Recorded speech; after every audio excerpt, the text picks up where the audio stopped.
आप अगर इस तरह की कहानी और भी सुनना चाहते हैं तो प्लीज़ मेरे चैनल को लाइक, शेयर एंड सब्सक्राइब ज़रूर कीजिए।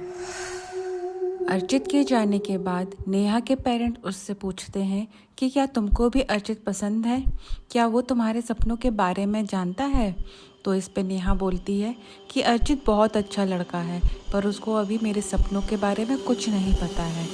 नेहा को जैसे एकदम से एहसास हुआ कि अर्चित को कुछ हुआ है। पता चलता है कि गाड़ी से जाते टाइम उसकी गाड़ी अचानक गिर गई और उसका बहुत बड़ा एक्सीडेंट हो गया, इसलिए वो हॉस्पिटल में एडमिट था।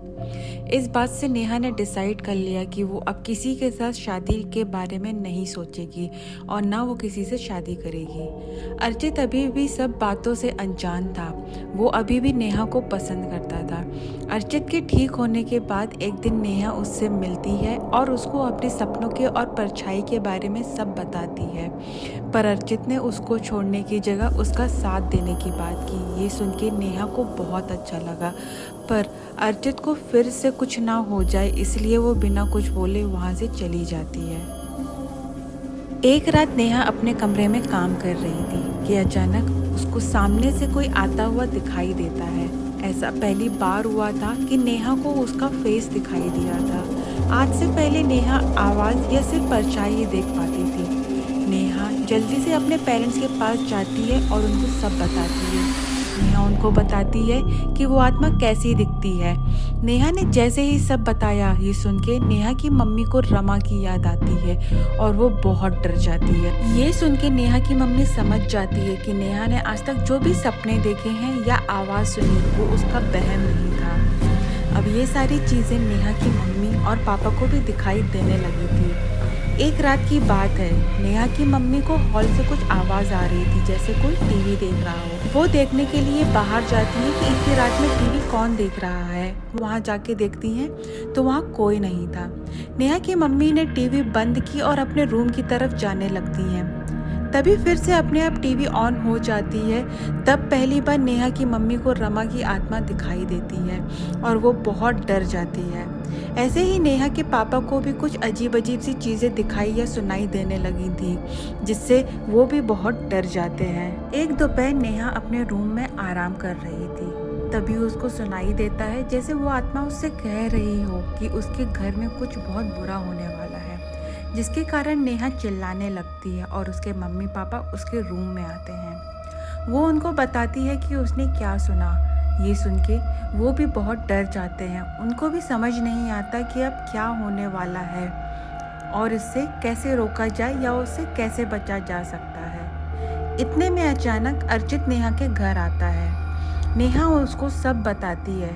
अर्चित ने सोचा कि अब कुछ ना कुछ करना ही होगा। अर्चित के चाचा पंडित थे, इसलिए उनकी मदद से अर्चित को अच्छे तांत्रिक के बारे में पता चलता है। वो तांत्रिक दूसरे गांव का था और वहाँ उसका बहुत नाम था। तांत्रिक नेहा की हेल्प करने के लिए मान जाते हैं और अर्चित के साथ नेहा के घर जाते हैं। उसने घर में घुसते ही बोला कि यहाँ किसी आत्मा का बुरा साया है। वो कभी आप लोगों का या इन आपके बच्चों का कभी अच्छा नहीं होने देगी। वो किसी बात पे आप लोगों से बहुत गुस्सा है। नेहा की मम्मी पापा ने तांत्रिक को बताया कि वो रमा की आत्मा है। वो हम सबको दिखाई देती है और उसके कारण नेहा की शादी भी कहीं नहीं हो पा रही है। और वो लोग रमा के बारे में तांत्रिक को सब बताते हैं। नेहा की मम्मी पापा तांत्रिक को बताते हैं कि आज से 22 साल पहले हम चेन्नई में रहते थे, जहां रमा हमारी पड़ोसी थी और वो अपने पति और 4 साल के बच्चे के साथ रहती थी। तब नेहा 4 साल की थी और उसकी छोटी बहन 2 साल की थी।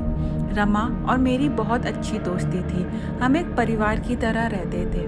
नेहा और रमा का बेटा भी बहुत अच्छे दोस्त थे। वो डेली साथ में खेलते थे और साथ ही स्कूल जाया करते थे। दोनों के हस्बैंड के बीच भी बहुत अच्छी दोस्ती थी। एक ही कंपनी में काम करते थे और उनका डिपार्टमेंट भी सेम था। एक बार की बात है, कंपनी ने दोनों को अलग अलग सेम प्रोजेक्ट पे काम करने के लिए कहा और जो ये प्रोजेक्ट ज़्यादा अच्छे से बनाता उसका प्रमोशन हो जाता। रामा के हस्बैंड नेहा के पापा से उम्र में 3 साल छोटे थे। पर उनका काम डिपार्टमेंट को हमेशा ज़्यादा पसंद आता था। इस बात से नेहा के पापा उससे बहुत चिढ़ते थे, पर ये बात उन्होंने कभी अपने बिहेवियर से पता नहीं चलने दिया। नेहा के पापा को लगता था कि वो उससे बड़े हैं तो ये प्रमोशन वो डिज़र्व करते हैं। दोनों प्रमोशन के लिए उस प्रोजेक्ट में काम करने लगते हैं, पर कहीं ना कहीं नेहा के पापा जानते थे कि ये प्रोजेक्ट मेरे से अच्छा वो ही करेगा। कंपनी भी रमा के पति को ही प्रमोशन देना चाहती थी, पर वो नहीं चाहती थी कि नेहा के पापा को लगे कि उसके साथ भेदभाव हुआ है, इसलिए उन्होंने ये प्रोजेक्ट के बहाने को बनाया था। कंपनी ने ये प्रोजेक्ट कंप्लीट करने के लिए दोनों को 1 महीने का टाइम दिया था। प्रोजेक्ट सबमिशन की एक रात पहले नेहा के पापा ऑफिस में पूरी रात रुके थे, बाकी सारे एम्प्लॉयज जा चुके थे। नेहा के पापा ने रमा के हस्बैंड का प्रोजेक्ट कॉपी कर लिया और थोड़े बहुत चेंजेस करके नेक्स्ट मॉर्निंग डिपार्टमेंट के सामने शो किया। ना चाहते हुए भी प्रमोशन नेहा के पापा को मिल जाता है। रमा के हस्बैंड समझ गए थे कि इसने मेरा प्रोजेक्ट कॉपी किया है, पर उसने ये बात किसी को नहीं बताई क्योंकि उसके पास उस बात का कोई सबूत नहीं था। प्रमोशन के 3-4 महीने बाद एक दिन बातों बातों में नेहा के पापा के मुंह से सब सच निकल जाता है। ये सुन के रमा के हस्बैंड को बहुत दुख होता है। उस रात उसके हस्बैंड को नींद नहीं आई और उसने अपनी वाइफ को सब बताया कि कैसे उसको प्रमोशन नहीं मिला और नेहा के पापा को मिल गया। उसकी वाइफ ने उसको समझाया कि जो होना था वो हो गया, अब आप आगे से उन पे ट्रस्ट मत करना। दूसरे दिन जब वो ऑफिस जाने के लिए निकला, तब भी उसके दिमाग में बस वही बातें घूम रही थी और इसी कारण उनका एक्सीडेंट हो गया और ऑन द स्पॉट उनकी डेथ हो जाती है। जब रमा को पता चला तो उसने सुसाइड कर लिया और अपने बच्चे को भी मार दिया। इसलिए नेहा के पापा ने चेन्नई से ट्रांसफर लेके दिल्ली शिफ्ट हो गए थे।